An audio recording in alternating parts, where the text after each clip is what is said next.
Well, Nafkote is the climate change policy lead at the charity Oxfam, and I'm delighted to say joins us now live. Welcome to the programme. You're there. What's the atmosphere like? I sense some backpedalling almost. There's a cloud hanging over Glasgow. What's your reading? People are determined, especially civil society organizations, the public, they're determined to make Glasgow a success because this is our last chance. We need to reduce emissions in the next 9 years and put the world on a safer path. And what happens with your background and the work that you do and what you see, if we don't, what kind of implications are there for the communities that you work with and you see? Every day, Oxfam staff, our partners witness the hunger, poverty, devastation caused by climate change. As we're speaking right now, millions of people are experiencing hunger in Madagascar. This is unacceptable, and this impact is going to get worse. Every fraction of warming costs lives. So we need to see emissions reduction. Like, this is serious.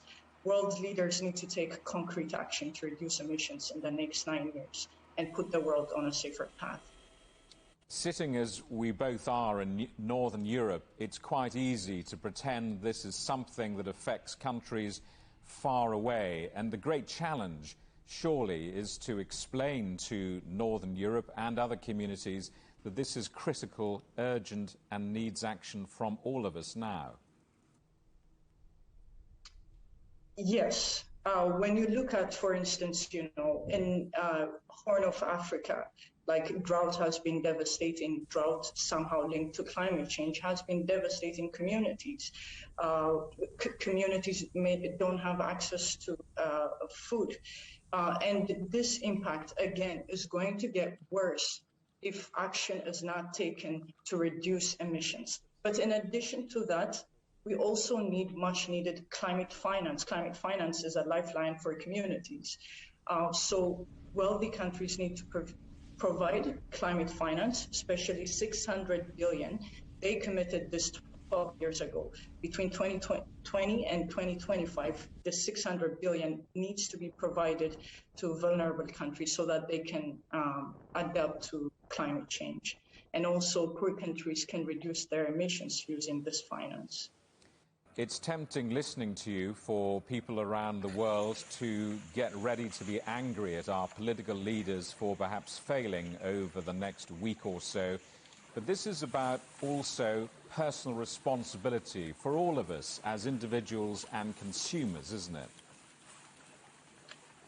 Yes, but what we want to see is system change. Yes, we can try to, recycle, and we should recycle. That's just an example. But what we need is system change. Governments need to change the economic system, transition to green technologies, transition to clean energy. So we need to overhaul our economic system and reduce emissions in the next 9 years. I think earlier the report that you were mentioning, the UN report shows that we are way off track from reducing emissions. What we need to do is reduce global emissions by 50% in the next 9 years. But actually what's happening is in the next 9 years, emissions will go up by 16%. So this means devastating impact, especially on poor communities. So governments need to take concrete actions to reduce emissions in the next 9 years. So system change is needed. Yes, we can all take responsibility, but what we want to see is system change. Nafkote Dabi in Glasgow from Oxfam. Thank you very much indeed.